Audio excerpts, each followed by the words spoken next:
in Russia. Thank you very much for the introduction, and thank you everybody for hanging on and coming into the last presentation of the conference. Yes, there will be 3 of us presenting, so I will introduce each consecutive speaker. What I was going to start with, I've already actually said in 3 minutes, lightning road. So we're just going to move on. So audio description in Russia.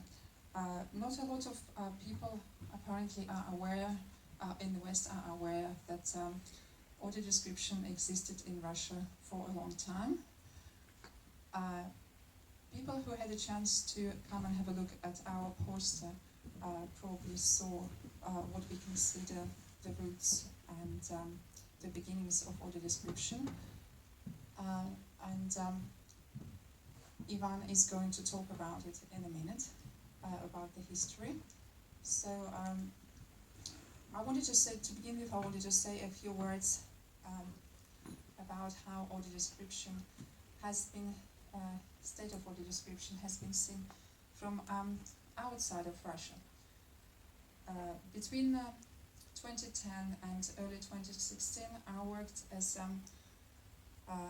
at the London office of Discovery Channel television company, and in my time there, I have seen and actually participated in a significant development in the whole Russian voiceover industry.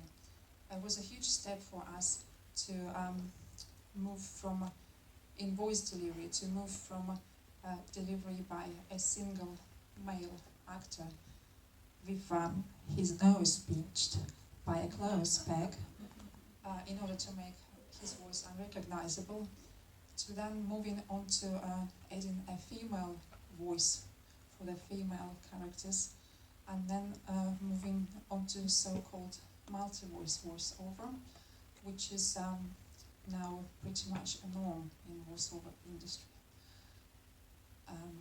So something similar has been happening recently with access services, and we have had a change in the legislation this year, which allows filmmakers and producers of animation who receive grants from the government, not allows, but actually makes, I should say, they are obliged to provide access services if they receive the government grant. But let me rewind a little bit now and introduce Ivan, who will start from the beginning of audio description in Russia. Please welcome Ivan. Dear colleagues, you may wonder why there are 3 of us presenting one presentation, one report, because there is a Russian tradition. If you want something to drink, you have to have a company of at least 3 persons, and 2 are not enough. So I'm very privileged to present the history of audio description in Russia. In fact, we should go back to the silent film era, because when silent films were the only kind of film production, they need a special narrator to describe what is happening on the screen, and such narrators existed in almost every country. In Persia, they were called just translators. In France, I'm not good in French, I'm sorry, but they were called something like bonimentor, that is translated into English as a baka. But in the United Kingdom, it was not appropriate to call a gentleman a baka, a circus-like word, so they called themselves lecturers. But there were no bakas and lecturers in Russia, but they were influenced by another part of the world, by the East, by Japan. And in Japan, there was a different art developed. It was called the art of benshi. Benshi were special narrators, but they differed from those in the West, because they had not only to describe what is happening on the screen, they had not only to translate the intertitles and subtitles, they also had to localize the contents on the screen, because the culture of the Western and the Eastern world is different and differs greatly, as Kipling wrote, East and West. They're different, but for example, if there is a love story, the Western actors, when they show affection, they incline to each other, they take each other's hand, they give each other a hug, they are kissing. But in Japan, they turn away from each other and timidly look down. So when a Japanese viewer and a Japanese spectator watched a Western film, a Western movie, so they had to be explained what is happening there, why those actors are inclining, why those actors are kissing, because they didn't understand that. So the art of benshi was very popular in Japan, and one of Russian experts, he was an expert in martial arts. He studied judo in Japan, and he was the one who invented a Russian kind of wrestling, sambo. It's called sambo, self-defense without weapons. So what has the martial art expert to do with audio description, I don't know, but he also mastered the art of benshi, and he acted as a benshi for several years in the island of Sakhalin. It's in far east of Russia.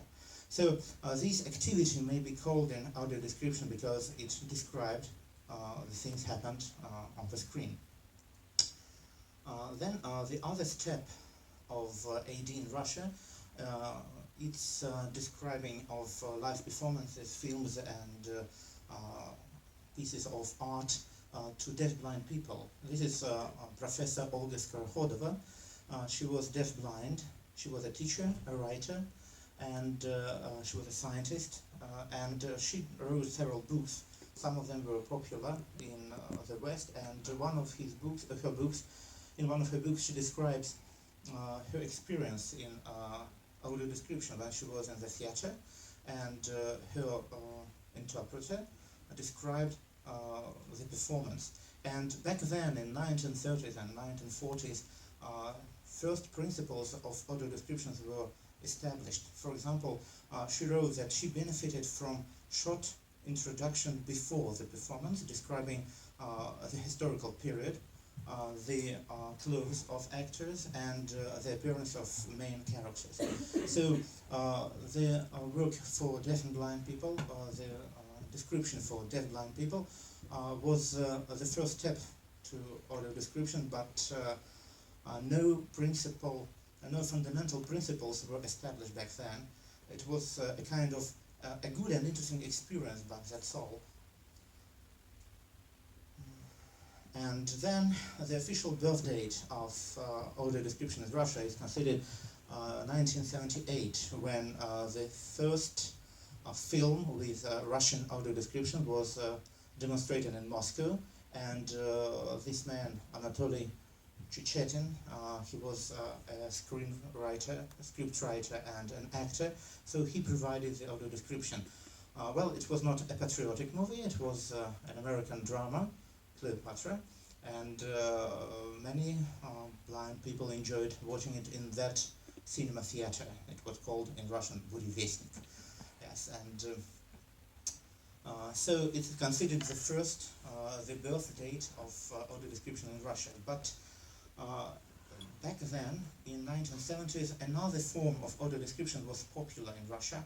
It's so-called audio films or sound films. They were produced on the vinyl, and as you can see here, an example of such an audio film. They were produced and were distributed among the blind and visually impaired people through the network of libraries, and they were available for purchase, and they contained audio described films of Russian and international cinematography.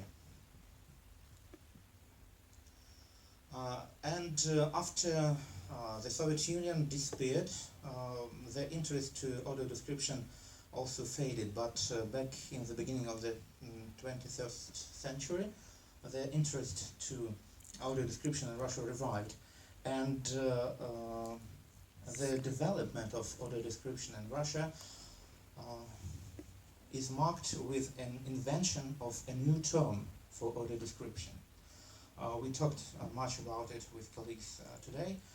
This term is maybe translated into English as Tiflo commenting, from the Greek word typhlos, that means the blind. This word was invented, but don't try to remember it because it is forbidden to use it, because the inventor of this word, he obtained a patent for this word, and so you must pay him. Fortunately, in the United Kingdom, I'm not under the jurisdiction of Russian legislation now, so I can use it, at least the English translation of it.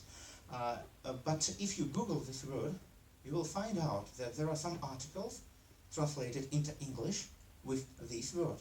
It's not the English word. There is no such a word in the English language. And it means that authors of these articles, they do not even suspect that audio title commenting is called audio description in the English language. They don't know that there are other audio describers in the world. They think they are the only island of audio title commenting in the world. Yeah, unfortunately, there is only a handful of title commentators. A handful, literally a handful, 5 of them. Walt Disney thinks that there is only one of them. Unfortunately, it's not me. I would like to, but no, it's not me. So, and this word cut off the Russian audio description activities from the world. And this kind of iron curtain, linguistic curtain, terminology curtain, cut off the whole branch of activities in the audio description, the accessibility. And that is why neither Russian title commentators nor Western and international audio describers knew about the existence of each other. The All Russia Society of the Blind did also provided also their approach to title commenting, and we should say that these two types of audio description are mainly based not on the scientific approach. They are based mainly on personal likes and dislikes. And sometimes the quality of the described videos is very, very poor. For example, these commentators, they split their comment and they try to use every empty and every silent moment of the film. For example, the film starts, they start their comment. They say a couple of words, just he is, then 2 minutes of action, and then they say going to, 3 minutes of action, school. What is going on? Because the load to the brain of a viewer is overloaded with other types of information. And why should I remember the beginning of the sentence 5 minutes ago? And we know that, yeah, it's funny, but unfortunately, the reality of our title commenting. But we represent the RuFilms company.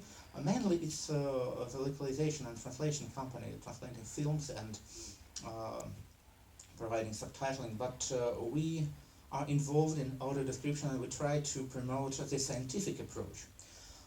It's an interesting fact that in Russia, the audio description mainly is not considered the type of the audiovisual translation at all. The author of this term, he even wrote articles where he condemned those who called audio description a translation. And that's funny because we know that a Russian linguistic tradition considers audio description a kind of intersemiotic translation, because this term intersemiotic translation was first introduced by a prominent Russian and then American linguist Jacobson. We call him Jakobson, sorry. but he's Jacobson and Jacobson. So this is his theory, and we have a good tradition of calling it translation.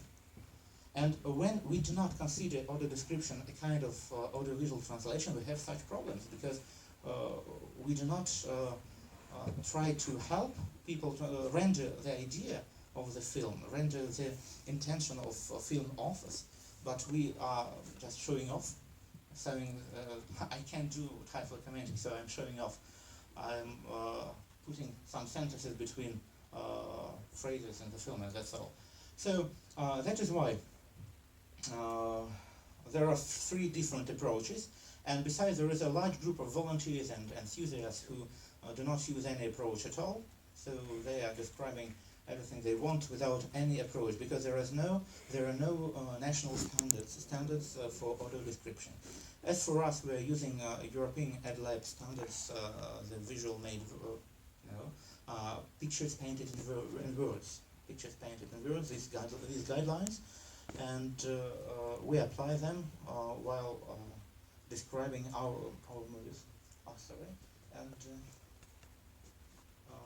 as for the Russian legislation, the civil code releases us from the copyright right, so we can provide audio description without any copyright fees, and that's a good thing. So we can choose any film and make an audio description to it.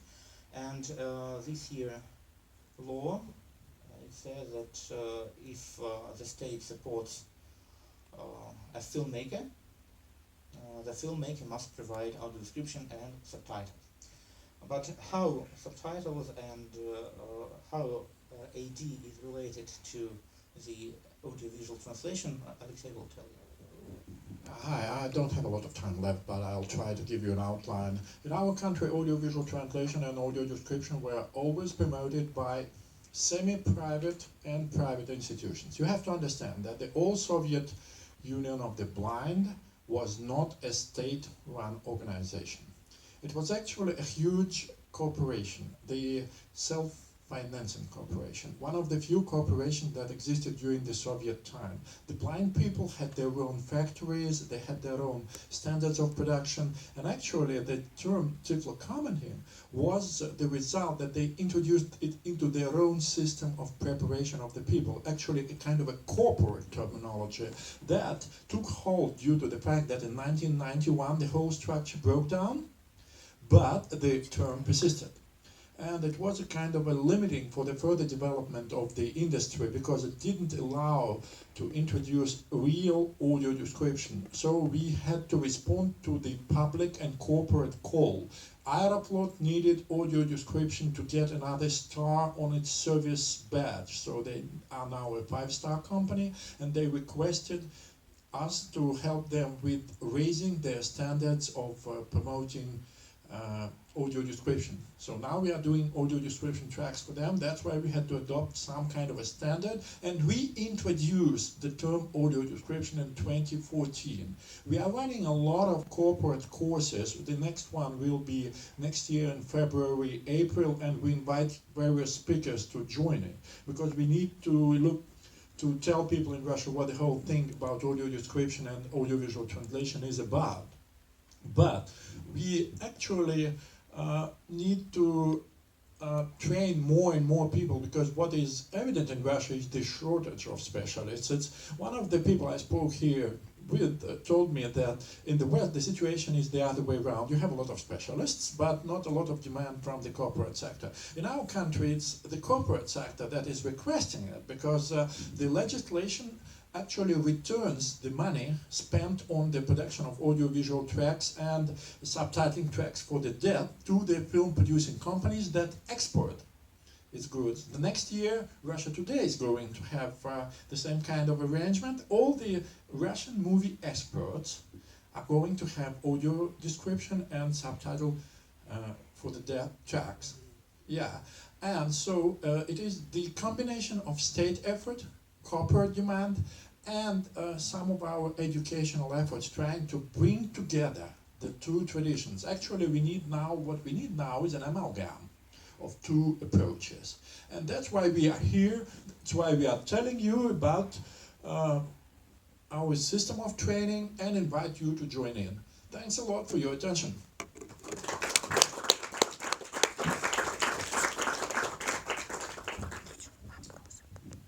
Thank you, that was really interesting. Is there any questions? Okay, one sec. Actually, you hold on to that. What's your question?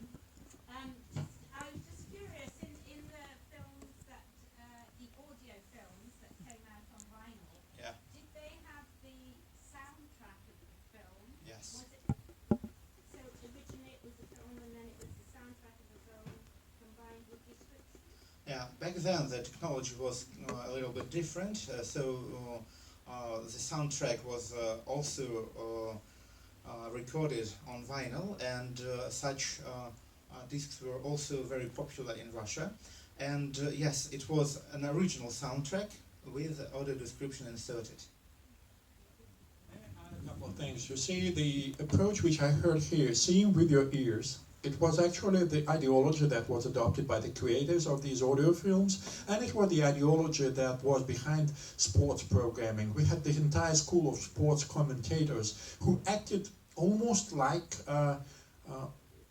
audio describers, and football, hockey were very popular among the blind community because there were several commentators which literally recreated the entire image of what was going on. So these two things, the ideology was listening with your, seeing with your ears. Anyone else have any other questions? Just a simple comment about the sport. I never figured out before, but for example in Italy it's really similar for the football, what you say. And we comment a lot, like, oh, the player takes and goes on the left and the right, etc. And indeed there are a lot of blind people who are following football, probably for this case, because it's like automatic. But I think the UK is not the same. I saw sometimes football and it's like you watch it. Yeah, it's considered widely accepted theory of audio description history that such sport commentators were preceding the audio description. Last question? For radio broadcasting, would be the same the same sports commentary as this. Is there a final question? Okay, let's thank our guests. And